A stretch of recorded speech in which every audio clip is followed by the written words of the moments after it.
só os dias que vão ficar mais quentes e as chuvas que vão ficar mais fortes com as mudanças climáticas. Os efeitos na saúde pública também devem ser bastante significativos, principalmente quando a gente pensa no surgimento de novas doenças e no crescimento do número de casos daquelas que a gente já conhece. Mas como que seria esse cenário, né? De quais doenças que a gente está falando quando a gente pensa nos efeitos das mudanças climáticas? E o que a gente pode fazer para mudar essa situação? Esse é o assunto do Bem na Pauta de hoje. Caso você não me conheça, prazer, eu sou Luísa Mainardes, repórter multimídia aqui do Bem Paraná. A coordenação do estúdio é da Josiane Ritz e quem opera pra gente é o Evandro Soares. Então, para o episódio de hoje, a gente está aqui com o veterinário e vice-diretor de pesquisa e de infraestrutura da Fiocruz Paraná, Fabiano Figueiredo. Seja muito bem-vindo. Muito obrigado, boa tarde. E eu queria agradecer muito o convite do Bem em Pauta. Imagina, o prazer é nosso receber o senhor aqui. Então, eu queria começar falando, né, para quem ainda fica perdido quando escuta o termo mudanças climáticas, que a gente está escutando todos os dias praticamente no noticiário, né? Afinal, quais são essas mudanças, né? O que é esse problema de uma maneira simples, é um problema complexo, mas como explicar ele de uma forma que a gente consiga entender? Sim, as pessoas já vêm percebendo e ouvem muito esse tema, mas a gente acha que sempre existe uma mudança muito acentuada, ou muito grave, ou de uma elevada temperatura ou a baixa temperatura, mas a gente vem percebendo que ao longo dos períodos a gente tem períodos de seca mais intensiva ou períodos de chuva mais intensivo que fogem do comum. E isso tudo impacta não só na economia, na saúde das pessoas, mas também nas doenças que estão envolvendo naquele microclima. Uhum. Então a gente pode pensar, por exemplo, cada ano a gente vê, né, a temperatura aumentando, a gente ouve muito falar da temperatura global aumentando 1 grau, 2 graus. Pra gente isso parece pouco, mas na prática faz muita diferença, né?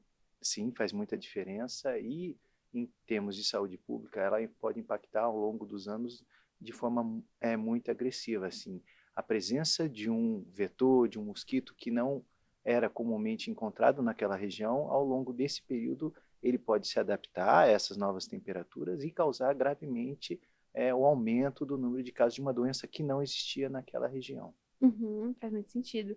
E, doutor Fabiano, há quanto tempo que a comunidade científica, né, seja o senhor como veterinário, pesquisador, tem se dedicado a prever justamente o efeito dessas mudanças na saúde pública da população brasileira? Você já vê isso há um tempo já? Sim, a gente percebe ao longo do período que essas doenças vêm se modificando. A questão é que hoje a ciência tem corrido atrás do prejuízo. Então a gente só percebe que essa mudança impactou numa determinada doença, como as arboviroses, ou no caso das parasitoses, doença de Chagas ou leishmaniose, depois que a doença é instalada. Então a gente vem apagando incêndio e notificando essas doenças em áreas onde ela não existia. Então, quando você tem a instalação de uma doença dessas em uma área nova, a gente tem o problema da população não conhecer sobre aquela doença, do próprio sistema de saúde pública não conhecer, não saber como faz o diagnóstico, os médicos não têm se atualizado com a velocidade em que essa doença vem implementando. Então, isso ocorre um número elevado de casos e na gravidade da doença também, que a gente conversa aqui hoje. Uhum. Você falou um pouquinho sobre algumas doenças, né, arboviroses, parasitoses, enfim, vamos falar um pouquinho delas, né? Quais são essas doenças que acabam aumentando o número de casos com o aumento das temperaturas, com o aumento das chuvas? Quais são essas doenças que vocês já têm visto que têm aumentado o número de casos também? Sim, eu não vou conseguir falar de todas, mas Não eu tem vou problema. citar duas mais importantes. Esse ano mesmo a gente teve um encontro na Fiocruz Paraná de diversos especialistas do Brasil todo e do Paraná para falar justamente do elevado número de casos de dengue que a gente teve. E, além do elevado número de casos, o elevado número de óbitos, já principalmente porque a população não estava preparada, não tem o conhecimento para o controle na sua residência, e até a parte da saúde pública, como a gente tinha falado, não tinha o conhecimento do controle. Outra doença mais ligada à parasitologia é a leishmaniose. Leishmaniose visceral tegumentar, leishmaniose visceral, leishmaniose tegumentar. Com o passar dos anos, as temperaturas subindo, o vetor dessa doença vem se adaptando à região sul, né? E aí Paraná, Santa Catarina e Rio Grande do Sul, e o número de casos vem aumentando e em muitas áreas onde ela não existia, hoje a gente tem um elevado número de casos. Uhum. E para quem não conhece a leishmaniose, né, a dengue, por exemplo, a gente já conhece os sintomas, mas quais são os sintomas da leishmaniose, o que ela afeta e como que ela é ela tem uma alta taxa de mortalidade ou não? Enfim, conta pra gente um pouquinho sobre. Sim, são doenças crônicas que elas podem evoluir através de lesões na pele ou através de lesões nos órgãos internos. E aí, na grande maioria, ocasiona febre, apatia, dores na região abdominal, e quando os indivíduos não tratados, principalmente na forma visceral, eles podem evoluir para o óbito. E é uma zoonose. O que é uma zoonose? Uma doença que transmite dos animais, aí no caso da área urbana, os cães comuns, que são é, fontes de vetor para o vetor, adquirir o parasita e transmitir para as pessoas. E aí a gente tem uma doença crônica grave que é arrastada, cabe dentro das doenças negligenciadas, e aí você tem pouco incentivo das empresas particulares para um novo diagnóstico, uma terapia menos agressiva ou mais recente, e aí você tem que ter um incentivo maior do sistema público para a pesquisa nessas doenças. Uhum, perfeito. Você comentou um pouquinho sobre Paraná, Santa Catarina e Rio Grande do Sul, né? A gente viu o que aconteceu com o Rio Grande do Sul no mês passado e continua acontecendo, principalmente em relação às chuvas, né? Esse é um caso que foi muito impactante, mas que a gente vai acabar vendo mais e mais ao longo do tempo, né? As fortes chuvas e essa quantidade muito grande de água. O que essa quantidade de água, essa umidade tão grande pode proporcionar pensando nas doenças mesmo e no surgimento das doenças e crescimento de casos? Essa mudança impacta diretamente no ambiente, naquele microambiente onde você tem uma concentração maior de umidade, não só dessa umidade, ou da matéria orgânica, né, da sujidade que tem Verdade. naquelas regiões, e com isso você tem uma proliferação maior desses vetores. E quanto maior o número de vetores, você tem a chance maior daquele vetor encontrar um hospedeiro doente, e aí sim a transmissão para uma pessoa que não é infectada, e aí sim você vai tendo o aumento do número de casos de pessoas, cada vez mais aumentando o número de pessoas doentes. Uhum. E esse caso trouxe um alerta muito grande, né? Todo mundo tem discutido, poxa, isso foi previsto, se não foi, a gente poderia ter visto isso antes. O que a gente poderia fazer hoje, por exemplo, no Paraná, para prever uma situação como essa, até pensando em saúde pública? Você nunca pode deixar é difícil você prever com uma antecipação grande Uhum. esse tipo de abordagem, esse número de casos, de Sim. doenças relacionado ao elevado número de chuva. Então, a gente tem que tentar ver num cenário amplo estudos relacionados ao meio ambiente para talvez entender como ocorre esse elevado número de chuvas e tentar algumas ferramentas para prevenir, né, e aí mitigar a questão dos alagamentos. Uhum, perfeito. E o doutor faz algumas expedições pelo estado, né? Passeia bastante aqui pelo Paraná para acompanhar. Eu queria saber como tem sido esse acompanhamento, acho que principalmente em relação a doenças negligenciadas, né? Que são essas doenças que não tem tanta. A gente não conhece tão bem e por isso não tem tantas ferramentas contra elas. Sim.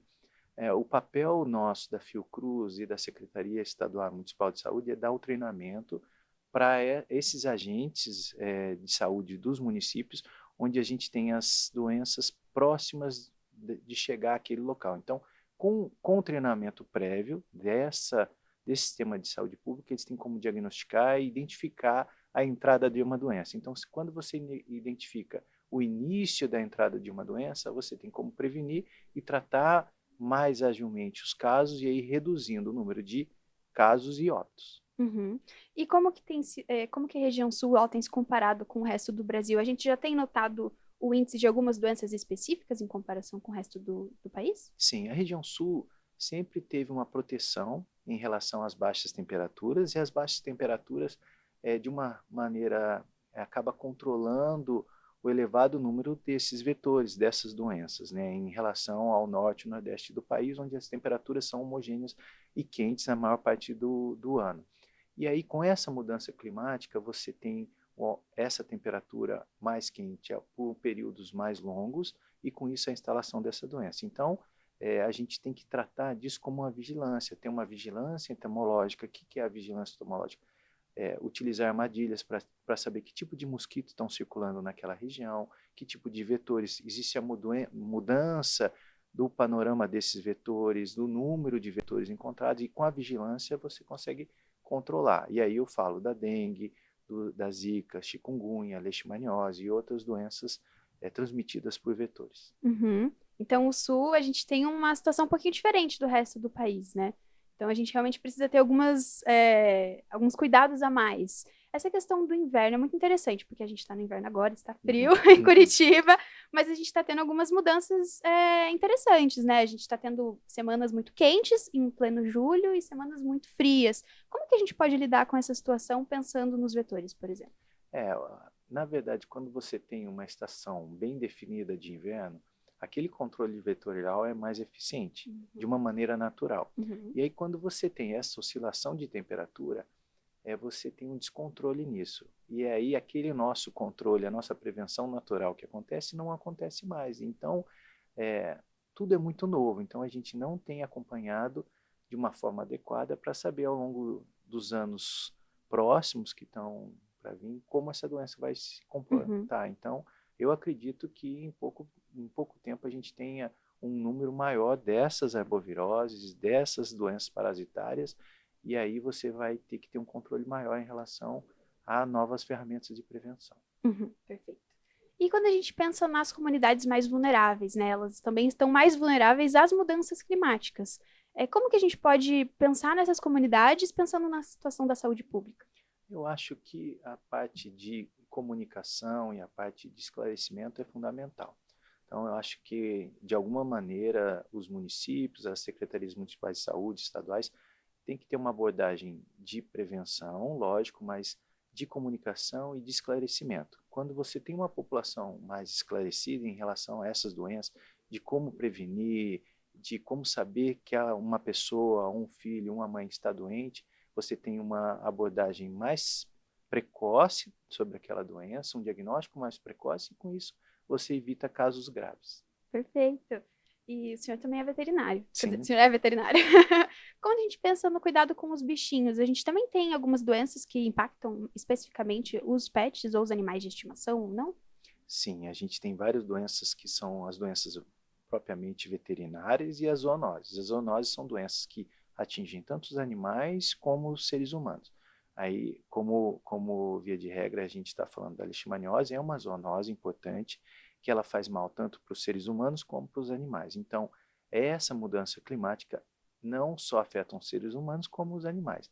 E para isso a gente tem que ter um sistema, né, ou centros de controle de zoonose para que tenham esse diagnóstico precoce e também para que tenham uma noção de como essa doença está circulando nos animais e indiferentemente nos homens. Uhum, perfeito, perfeito.